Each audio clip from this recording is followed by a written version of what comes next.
সম্প্রতি মালদার মোথাবাড়িতে যে ঘটনা ঘটেছে সেটা খুব নিন্দনীয় এবং দুঃখজনক। 7 জন নির্বাচনের কাজে নিযুক্ত বিচারকদের যেভাবে অবরুদ্ধ করা হয়েছে এবং আতঙ্কিত করে তোলা হয়েছিল সেটা ভীষণভাবে নিন্দনীয়। এবং সঠিকভাবে শীর্ষ আদালত অর্থাৎ সুপ্রিম কোর্ট বলেছে আইন কারণ নিজের হাতে তুলে নেওয়া উচিত নয়। সম্পূর্ণভাবে শীর্ষ আদালতের এই বক্তব্যের সাথে একমত। কিন্তু এটাও ভাবতে হবে প্রান্তিক মানুষরা কেন ক্ষিপ্ত হয়ে উঠছে, কেন তাদের অধিকার লঙ্ঘিত হচ্ছে। বৎসরের বৎসর যে অধিকার তারা পেয়ে এসেছে সেটা কেন আজকে প্রশ্নের মুখে। সাধারণ মানুষ, গরিব মানুষ, প্রান্তিক মানুষ, দলিত মানুষরা কেন হয়রানির শিকার সেটাও শীর্ষ আদালতকে সুস্পষ্টভাবে বুঝতে হবে এবং তার সমাধান করতে হবে। শুধু উপর উপর কিছু নির্দেশ দিলে হবে না। যেমন জনগণও আইন নিজের হাতে তুলে নিতে পারে না, কোনো আমলাও আইন নিজের হাতে তুলে নিতে পারে না। সংবিধানের পৃষ্ঠাকে ছেঁড়া পৃষ্ঠা হিসেবে বাতাসে উড়িয়ে দিতে পারে না। সংবিধানে যে ইকুয়ালিটির কথা বলা হয়েছে, সাম্যের কথা বলা হয়েছে, সেটা ফুৎকারে উড়িয়ে দেওয়া যায় না। কেন প্রান্তিক মানুষ, দলিত মানুষ, সংখ্যালঘু মানুষ তার ভোটাধিকার থেকে বঞ্চিত হবে? কেন তাদের হয়রানি হতে হবে? তাদের রুটি রোজগারের কাজ ফেলে দিয়ে কেন তাদের দিনের পর দিন লাইনে দাঁড়াতে হবে?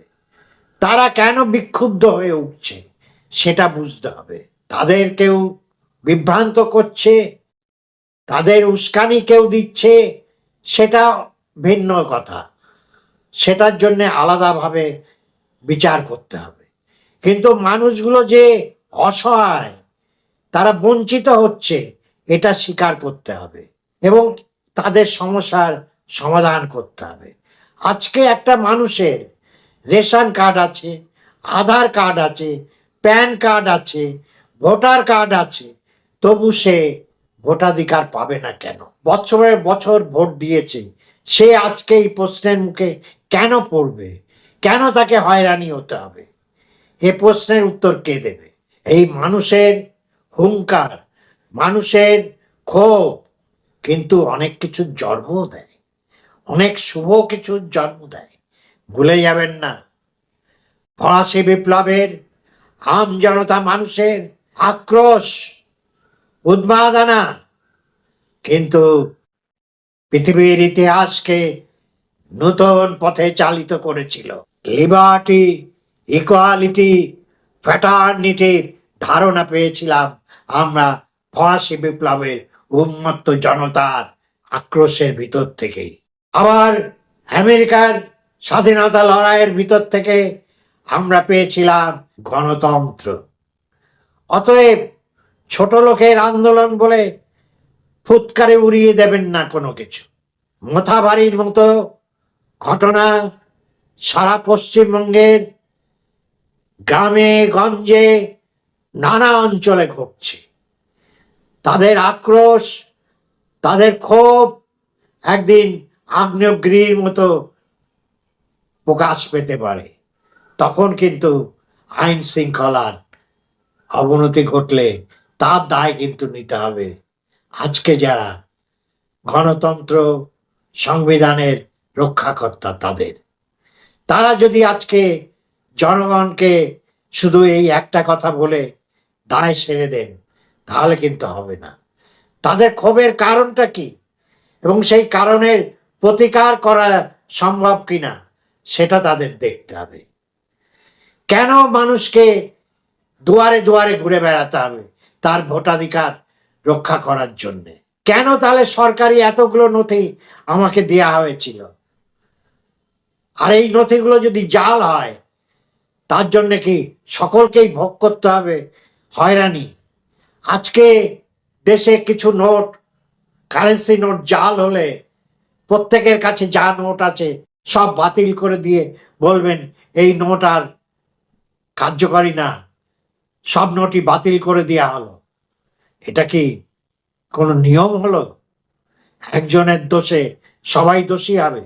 হ্যাঁ, স্বীকার করছি কিছু লোকের কাছে জালি আধার, জালি ভোটার কার্ড থাকতে পারে, সেগুলি পৃথকভাবে শনাক্ত করে তাদের চিহ্নিত করে তাদের যা শাস্তি দেবার তাই দেওয়া হোক।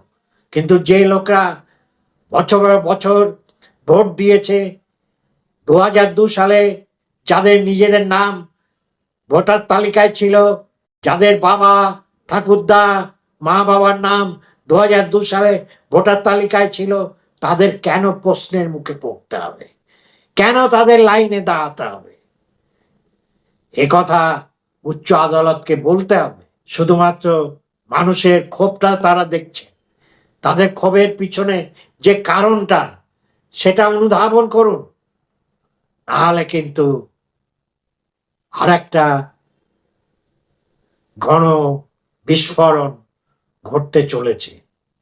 তার আজ কিন্তু আমি পাচ্ছি, আপনারাও সেটা লক্ষ্য করুন।